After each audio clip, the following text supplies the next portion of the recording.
Je vis une relation à distance depuis 1 an et j'avoue que mon partenaire et moi, c'est vraiment de l'amour fou. On fait très souvent l'amour par téléphone et il m'arrive même de jouir, ce qui n'est pas mal, mais je reste toujours sur ma faim.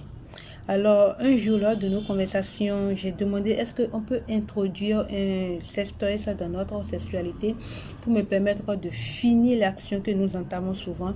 Et tout de suite, il a été vraiment très sec. Il m'a dit non, je ne veux pas parce que moi, je ne trouve pas que c'est un jouet qui est sain et j'ai peur que tu deviennes accro de ça, donc je ne suis pas pour.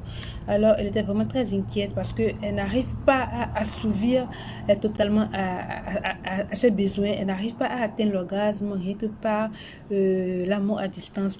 Et je comprends à travers sa question qu'elle est vaginale et que c'est la présence d'une verge à l'intérieur d'elle qui lui.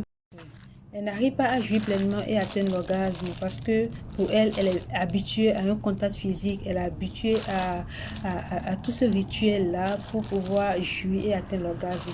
Alors, vu que le mari a hermétiquement refusé d'introduire un jouet dans sa sexualité, alors elle s'est posé mille et une questions et elle est venue vers moi. Alors, tout de suite là, je ne peux pas te dire d'aller à l'encontre de la décision de ton mari. Non, je ne sais pas sur quelle base vous avez fondé votre sexualité, mais tout ce que je peux te dire, vu que tu es vaginal, c'est-à-dire c'est quand tu ressens une présence à l'intérieur de ton yoni, que tu sens beaucoup plus une explosion de jouissance.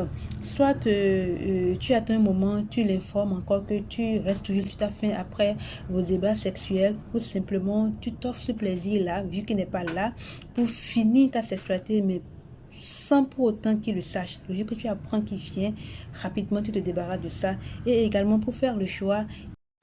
Donc, si tu veux choisir un jouet de façon indiscrète, sans qu'il ne sache, ne va pas sur un jouet qui est plus gros que sa verge.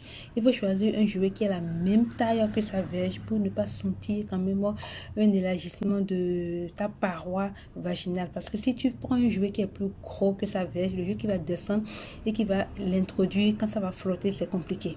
Et également, de temps en temps, il faut faire des petits bains pour le rétrécir par moment. C'est très important parce que s'il vient qu'il le constate et ça peut vraiment créer un problème pour vous. Donc, soit tu le fais pour ton plaisir sexuel personnel, parce que ton plaisir n'engage que toi, mais également, il faut réfléchir si ça va créer un problème à la longue. Si tu n'es pas discret, tu ne sais pas comment t'y prendre, il faut éviter pour ne pas nuire à ton couple. C'est tout ce que j'ai à te dire. Alors, n'hésitez pas à nous suivre sur Instagram pour plus de conseils et d'astuces et également de publications en vous abonnant simplement.